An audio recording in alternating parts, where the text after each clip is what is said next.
Hello. Hi, Christine. How are you doing today? I'm doing wonderful. You know, you really work the magic. I never in my wildest dreams would have guessed that my insomnia would be gone. I never, in 20 plus years, never would have guessed it. But Christine, by the way, you are being recorded. I'm going to start by just saying to anyone who might be listening to this, we're just doing an audio telephone call because my internet is being worked on today and it was iffy, and so we're just doing a phone call right now. So, Christine, you're a practitioner. Right. We talk about these things all the time, and I have a great big smile on my face as I'm saying this. But you still, even reading these stories, hearing these stories, you're surprised. I am very surprised because remember, although I have not had a tremendous amount of QHHT or BQH sessions, I have had them before. Yeah. So it was not until the session with you that this, that there was a shift, that something happened. Right. I don't know if it's, the collective energies and everything was aligned perfectly that particular date. But again, I just never in my imagination did I think that, and keep in mind, one of the reasons too, I believe I didn't think that it was going to be so significant and so night and day of a change is because, I just kind of thought, well, maybe I would need to really tackle, the over excessive thinking and all of the things that caused the insomnia. Right. But instead, after the session with you, what happened was that it was not necessary to go through all of the various components that led up to the insomnia. They just kind of came in and said, you know what, we're just wiping that clean. Bye-bye insomnia. And all of the components and aspects that brought it to the surface in the first place. And that was just an absolute miracle. I just am so pleased. I'm so pleased. My mind is calm. I'm not fighting to find the right words. It's wonderful to have that clarity of mind again. Well, that's great. It's such a gift to hear you say this. And so just to clarify for anyone who might be listening in the future, because I'm not sure if we're going to use this in the classroom or we might use it parts of this in other trainings or in a show or something. Christine is mentioning that she's had other sessions, QHHT and BQH before, and just something shifted here.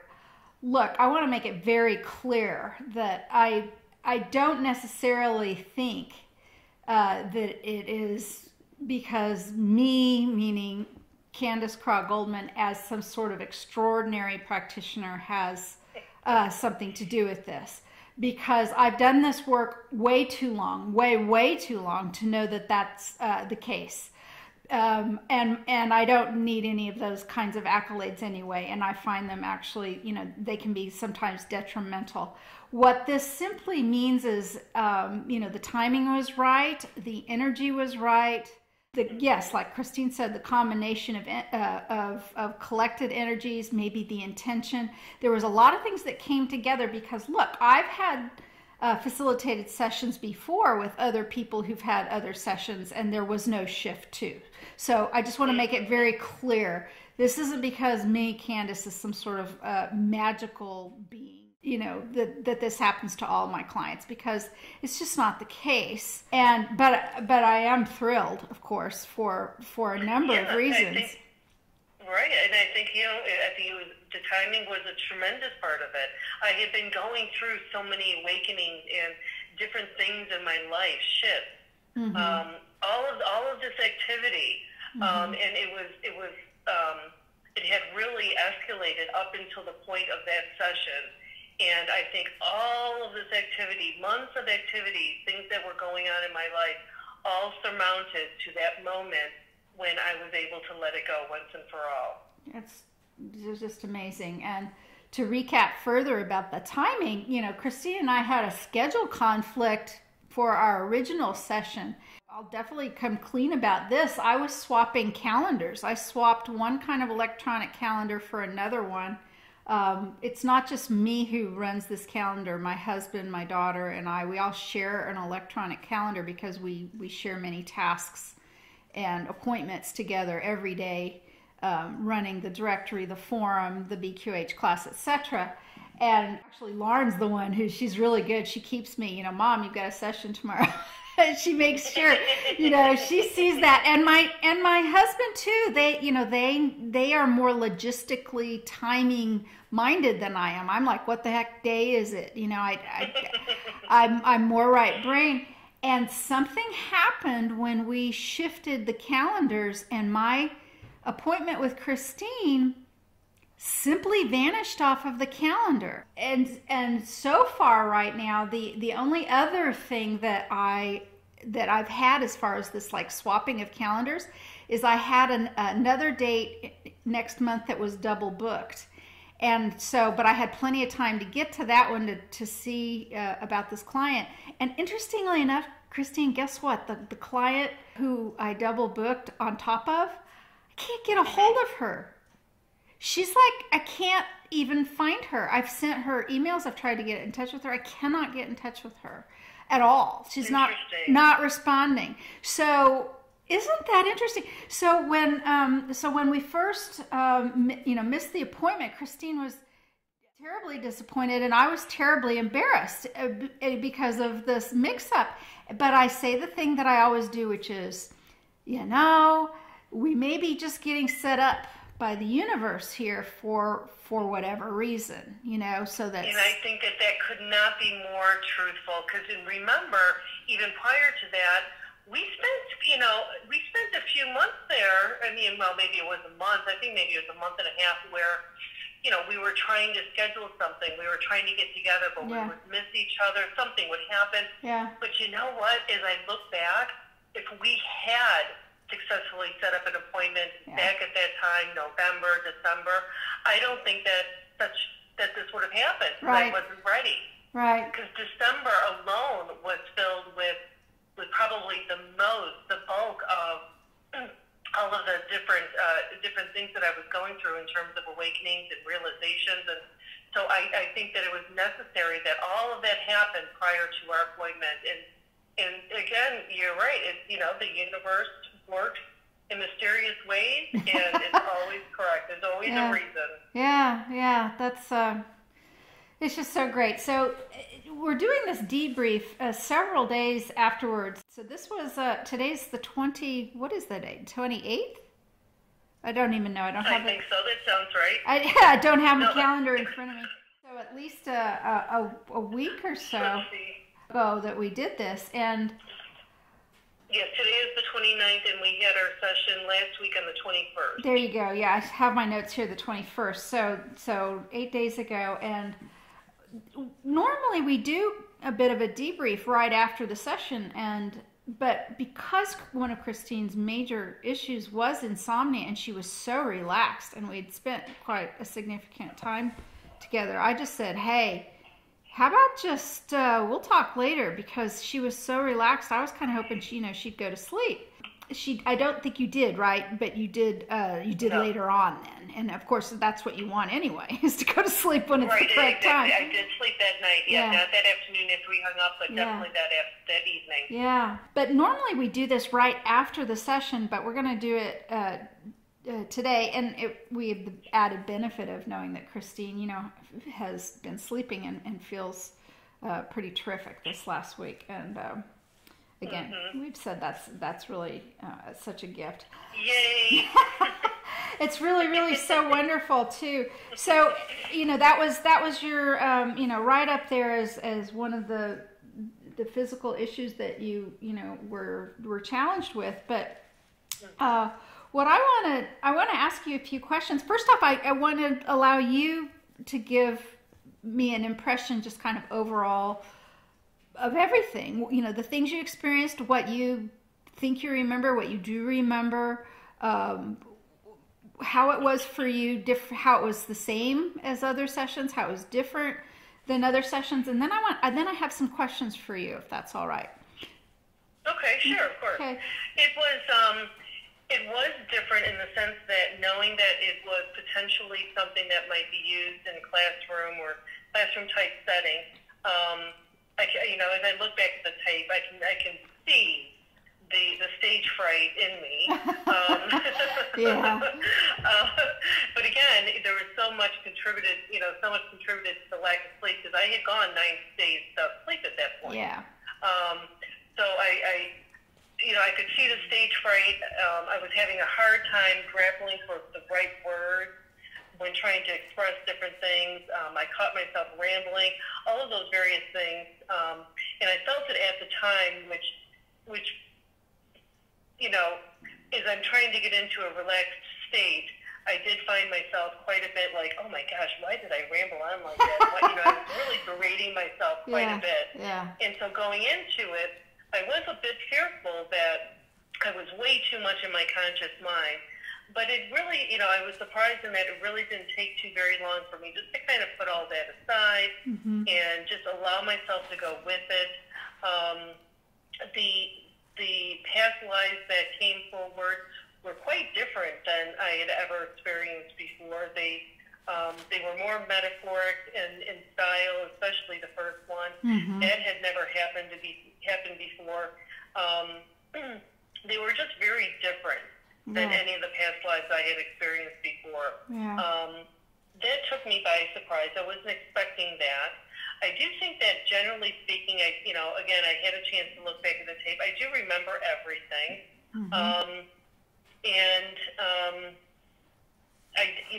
the time when you and I hung up, I had hoped for the best, but I really still, again, I had a really weary mind, and so I was vulnerable in terms of my confidence. I wasn't sure if anything I would see any change, if I would see any difference. But there was a certain calm about me. There was a certain calm and almost like it doesn't matter, almost like it doesn't matter, let it go kind of feeling about me. And it was that feeling that led me into removing the scattered thoughts and allowing me to go into that first night of sleep that I've been able to repeat by simply just, again, repeating that, it doesn't matter, and just going back into that sense of peace that I did leave with. So it was different, and yet it was different in a lot of different ways, ending, of course, in a very positive way. It was just I walked away feeling very different. I'll just put it that way, and very relaxed. Isn't that interesting? The last 2 clients that I had right before you had some similar, quite lovely things to say about their sessions, and they are using some of the same phrasing, kind of like a calm confidence, that they've noticed something different in themselves since then as a calm confidence. And, that, as, practitioner to practitioner kind of conversations, what's interesting to note is that often sessions will group together, and you'll have like clients that are all working on a similar issue or have a similar challenge or who have a similar result or a similar theme in their story. I once, even years ago, believe it or not, I had 2 sessions back to back, one day after another, of both clients experiencing life in an old town Western saloon as like a dance girl. I mean, and it was like it was practically the same story one day to the next. Yeah, it was like, are you kidding me? So yeah, these things, who knows how all this stuff works, but the metaphoric thing I think is pretty significant too. Anymore, Christine, if I do this kind of work, that's what tends to come up. There isn't like this kind of standard past life or some other thing that had a linear progression of some sort of existence, human or otherwise. The information is coming in different ways for a lot of people, and I think some of that has to do with where we are. I mean, and that's not a judgment about other people not being as far along or anything, but it has to do with, as much as we've experienced so far, but also this, I believe, where we are, meaning the year 2019. One of the things, Christine, did you notice? I've certainly noticed when this month came around, a lot of people were, Happy New Year, Happy New Year. The phrase that I saw over and over again this year that I'm not sure I saw even last year or before is a lot of people were saying Happy Now Year, focusing on the now, being in the moment. And I think somehow that fits with some of these experiences. I think you're right. Yeah. I think you're right. And over generations, as time passes, and as the collective is in different places in their growth, and and focusing on various things as things shift, the way that we relate to information is different. And so I think now, the higher self is bringing in maybe more of these metaphoric type lives, because it's more direct, and it's more of a, this is what we need you to know. Instead of taking you to a past life that might have some relationships, and those are all wonderful and good, and they still happen, and they're filled with value. There just comes a point, I think, where the higher self, we can communicate what you need best by simply showing you a metaphor. Yeah. Something that just gets to the heart of it. Yeah. And so that's, again, we're all different. We're all going to require different types of information, different ways. But I think for me, anyway, thinking just for myself, I think that was just the metaphor and the message relating to the inner peace, not worrying about everything else, cluttering the mind with thoughts that really have no pertinence and relevance to what I'm trying to do, and just getting to the heart of things. Oh my gosh, Christine, I'm reaching through the miles to give you a hug. It's been so wonderful to work with you, and I know you were thinking that you were rambling. Heck, I ramble all the time, no matter how much sleep I have, because that's just the way my brain works, and I'm okay with that. But I can sense a real difference in you right now. Just the way you're phrasing, you are exuding this real sense of calm confidence. And it just, your energy feels stronger and fresher, I think that's a really good way to put it. Now, I have to tell you something really funny, though. Okay.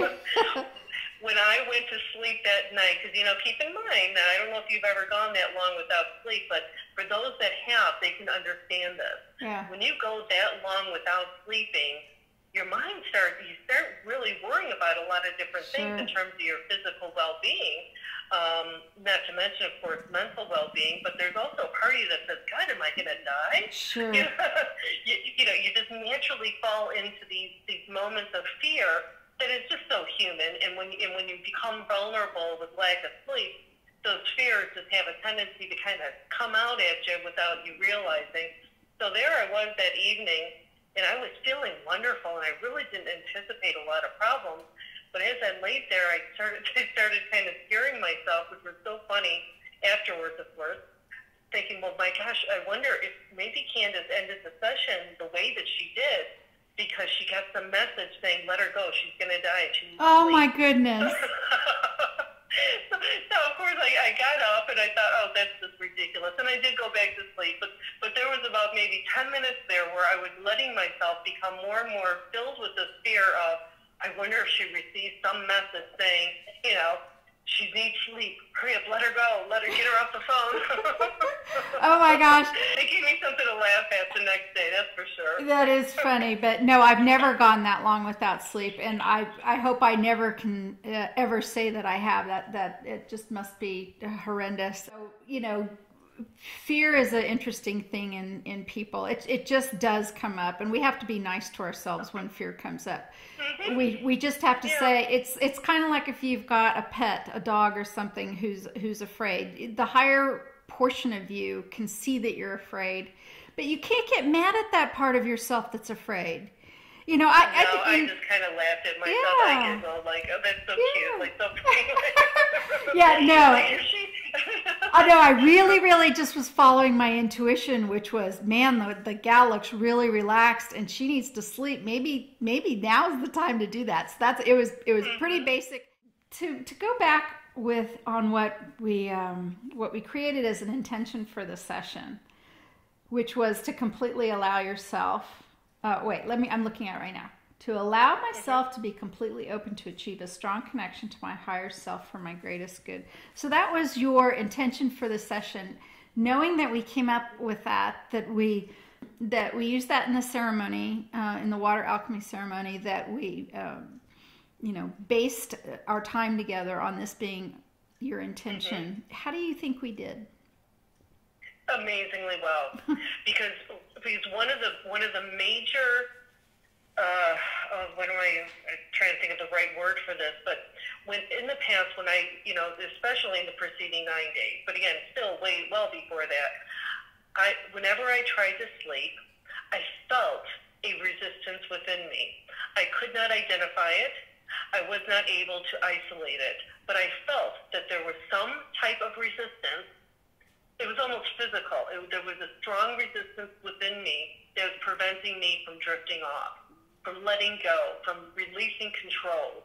And it was very frustrating. And so part of that intention related to that problem, to that issue, whatever it was that I was holding on to, that I was refusing to release, through that connection and through allowance, just let me go and just take over and let me connect fully and completely, so that, not only can I receive the pertinent information that I needed to hear and the messages, but also as it relates to that insomnia, which was so prominent, letting me being able just to release whatever that resistance was. And I'm still not sure what it was, and it doesn't matter what it was. You're right. Because it's gone. And that's all that matters. Right. Whatever it was is gone. Which is perfect. And you can dissect and go over details for a long time if you want. That's what brings back the excessive thinking. Right, exactly. I was just going to say that's not exactly what it is, but I do want to touch on what you went through. Everything. So Christine's first experience simply was really quite metaphoric. There was a very spiritual, calm figure, a man who was walking in the mountains. And it was all very metaphoric, and it was for her to get in touch with that portion of herself. What have you thought about that since then? Just the figure, because it was a male who was walking barefoot, and he was already very calm and already very meditative and spiritual. Have you thought much about that character since? I haven't given it a tremendous amount of thought. But I think that for me anyways, when I think of that, I relate that person as being myself. Yeah. That really was me not that long ago. Right.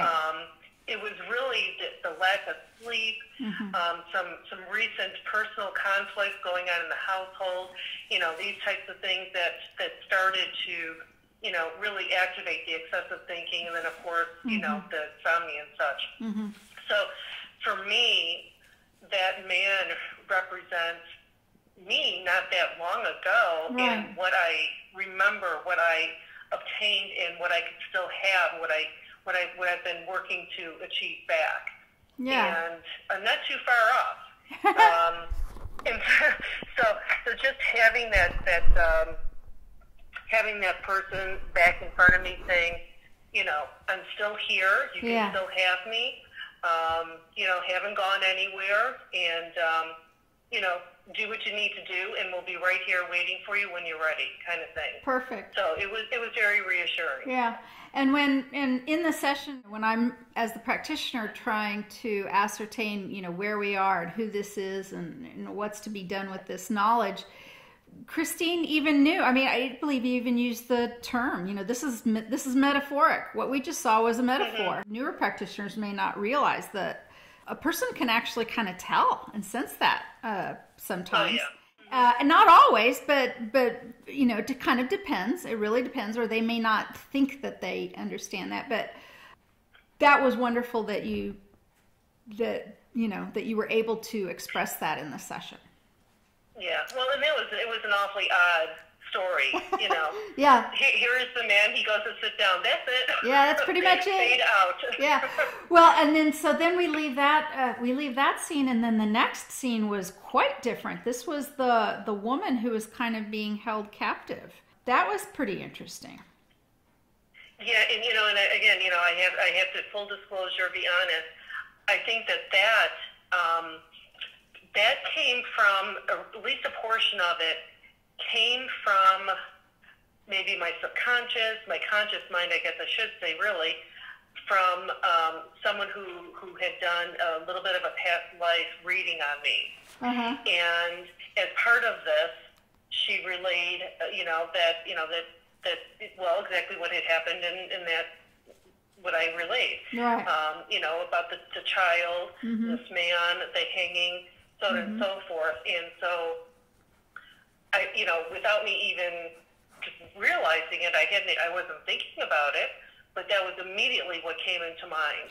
But you know what? That's okay. You know, there may be some mm-hmm. people who are listening who would go, "Oh, see, somebody planted a story from another reading." I needed to hear that. Exactly. That was the dualistic. That was the duality of the whole Grail experience. It was the duality of what I call the Buddha man. Yeah. All the way to a life where there was torture and death. Yeah.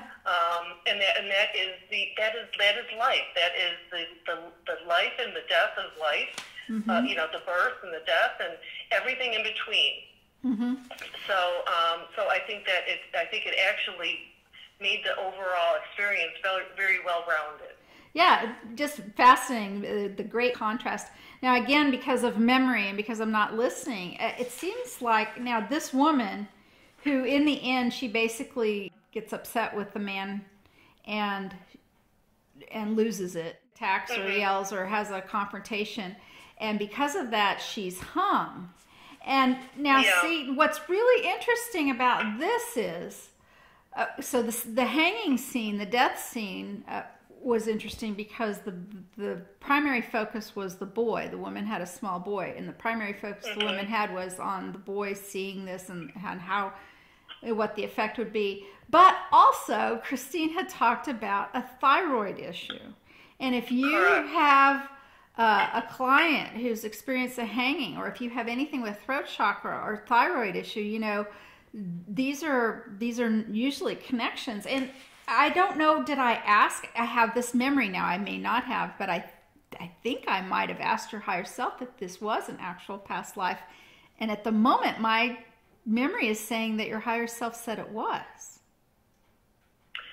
Correct. Really? Correct. Okay. I was still very consciously present. Yeah. My conscious mind was still was very present in those moments. I see. You know, so again, full disclosure, but again, that does not negate this No, it doesn't. You know, no, it absolutely doesn't. And it does explain why I didn't have a lot more detail. But again, you know, because again, keep in mind, I don't know if I ever shared this with you when I was doing the past life with the Buddha man. I actually tried. I was deliberately trying to come up with more of a story. I thought there's no way. He sits down and then fade out. That's the end of the story. What in the world is this? Uh-huh. I was actually working to come up with more of a storyline. I was blank. I was not permitted to come up with more. That's great. That is perfect. No, that's actually quite brilliant that you're relating that now. I don't know that you said that directly, but of course that makes absolute sense. And then you were able to put all that together. Yeah, so despite my conscious mind being very present mm-hmm. and actually working to come up with more of a storyline, mm-hmm. my higher self just would not have it. That was the end. That was mm-hmm. the end of the storyline, and immediately I was brought into the remembrance of this other past life, which just kind of mm-hmm. sprung to life for me. Yeah, interesting. And it was just so very different. And then mm-hmm. the next and final thing that you experienced was standing before your light council and sort of talking about coming back to the planet, taking on the challenge of being human again. Willing to come back here and be human to help out the cause, as it were. Correct. Yeah. Correct. Yeah. Which I'd have to listen to the tape to remind, bring those memories a little bit more vividly in my mind. But yeah, I do recall that as well. The conscious mind tends to remember the quote unquote past life story, or the first, the initial things, or the experiences, or the experiencing the other realms. And then sometimes the conscious mind, when it's talking to the higher self or the light counselor, or kind of the deeper, broader, larger aspect, more divine aspect of the person who's having the session, those details tend to fade. Yes, they do. I tell you, the one thing that I remember the most was actually the meditation towards the end, and I have chopped up the video, the recording, so that I've isolated just that, so that I can listen to that every night before I go to sleep. Oh, bless your heart. Just to further that healing. Bless your heart. Do you know, here's a really interesting thing. And I'm going to go back quickly to the light council in a minute, because there's something about it I want to ask you about. But as far as the light and the healing portion, so skipping through some of the recordings, we did cobble this together because of technology, but we managed, and look, it didn't matter, right? And it was all very, very successful. But I found myself listening to just a portion of that. Just a portion. I mean, like 10 seconds, because I wanted to see where I was in the recording as I was trying to organize it all.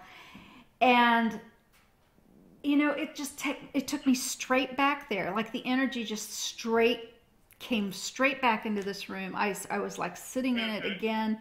And this was all, for you and your session. Yes, I facilitated it and everything. And here's something really interesting. There are times when it's like, okay, me, myself, meaning I'd like, hey, how about some of that healing for me? And I don't know, there's something about when there's another person involved, it seems so much stronger. And I benefit as well. How nice to hear you say that. What a gift. Yeah, very, very powerful. What a gift. Well, thank you so much. So jumping back to the light council part, do you remember there were different figures, and there were different characters, and one of them was Yeshua. You're right, an aspect of Yeshua. I don't believe that it didn't feel like it was right. actually him. Right. But certainly an aspect of him, and he was. And if my memory serves me correct, he actually interchanged. So depending upon what I needed or who I needed at any given time, that would interchange. And of course, I believe that that's true. Sure. For anyone, our guides change depending. Of course. I was going to mention that again because of how prevalent that energy seems to be also these days around me, in my personal sessions, in stories that I'm reading. And Christine, if you haven't seen this, you need to pop onto our support forum and check out one of the practitioners recently posted where, do you remember Dolores Cannon's Nostradamus books, where she's having a session with a person, and then Nostradamus kind of figures out that somebody else is talking to him from another time and space? That's what happened with this other practitioner with Jesus. Wow. Right? I'll have to check that out. Yes, and he said, what kind of a magic is this? He is speaking to this practitioner in a session through a sick young boy who he's like healing. He's bringing healing waters, and he's trying to explain to the boy how to help heal himself. And then the contact happens and they start talking. Anyway, I just find it absolutely fascinating. Oh, I've got goosebumps. I can't wait to read it. Yeah, I think that showed up this morning or maybe yesterday on the forum. So go check that out.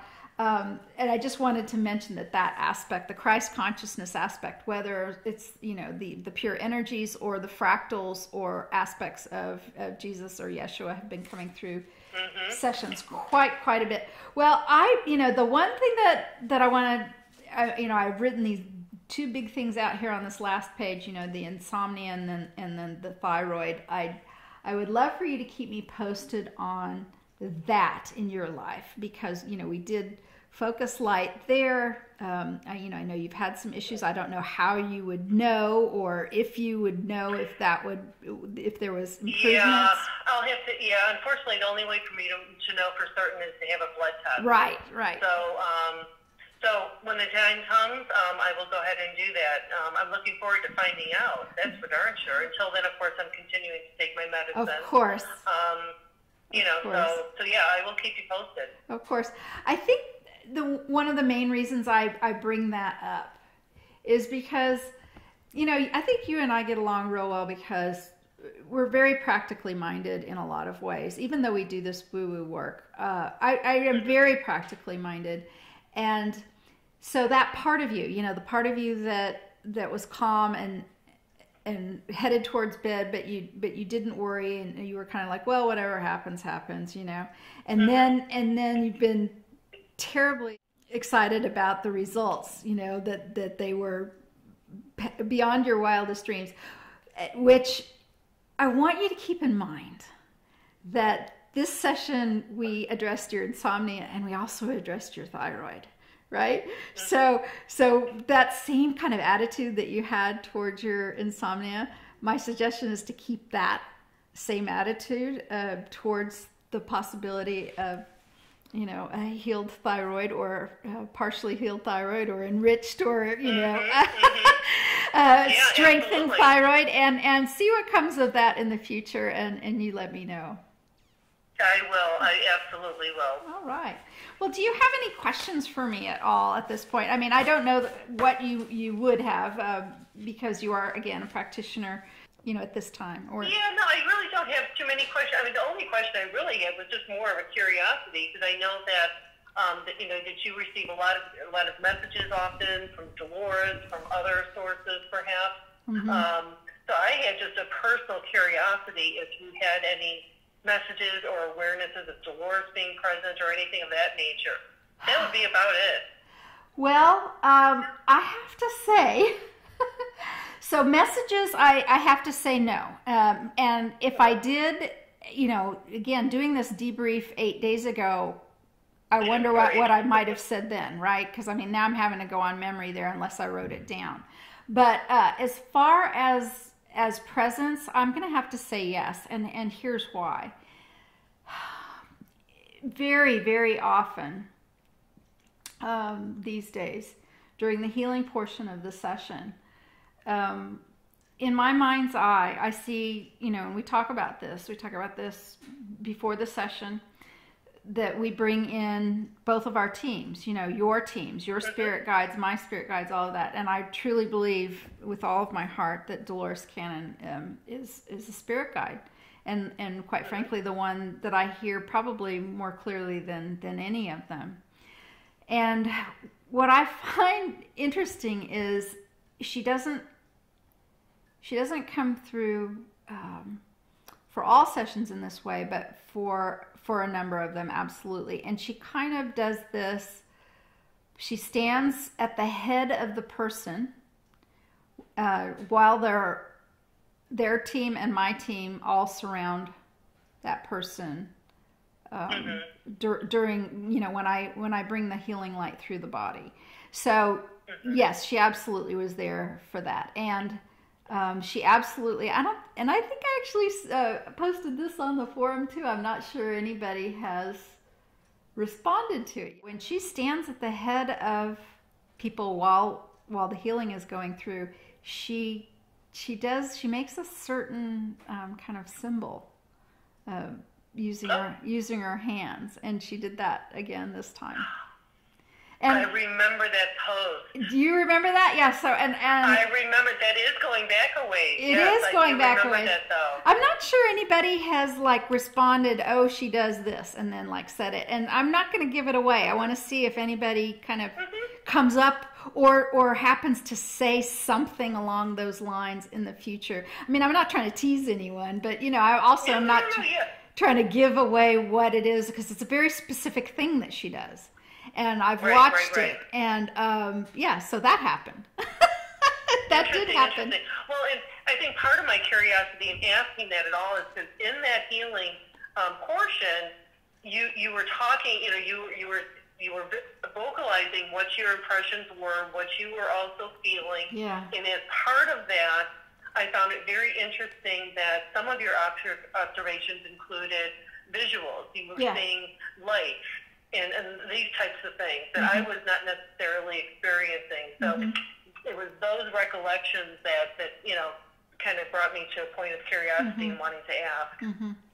Yeah, so, and sometimes people feel the same things. Sometimes people feel different things, and sometimes people don't feel or see anything at all. But I've learned long ago to be open to describing what I'm feeling, because what I believe kind of happens, it's like an echo, right? Whatever goes on and through your body, I seem to feel it on and through mine as well. And in general, it seems to be that I'm describing what's going on with you, but I feel it within me. And that's, you know, healers, we say this a lot. We say we hold space, and I think that's what it is. You know, we're kind of holding space and participating in joining our energy fields for healing. And I always feel like the way the light comes down and how it moves about the body, and so I've made it a point to kind of describe that as a play-by-play, and it's helpful for the repeating of. It is very helpful in the end. That's why I isolated it, and I'm using it as an evening, you know, precursor to bedtime. Because it really was good. So I'm glad you do that. I'm glad you incorporated that. Oh, well, super. Well, thank you so much for that validation. For everything else, connecting with you. Right back at you. Connecting with you is just simply a joy, and I want to thank you for being so open, because we are going to be sharing some of these recordings out there. We'll talk more about that in the future. That was very generous of you, very kind of you, and I am sure, Christine, that you know that generosity, that openness, and that gift is going to help other people out there. So God bless you, and I'm very grateful. Well, thank you so much, and I'm very grateful for the whole experience as well. It was wonderful.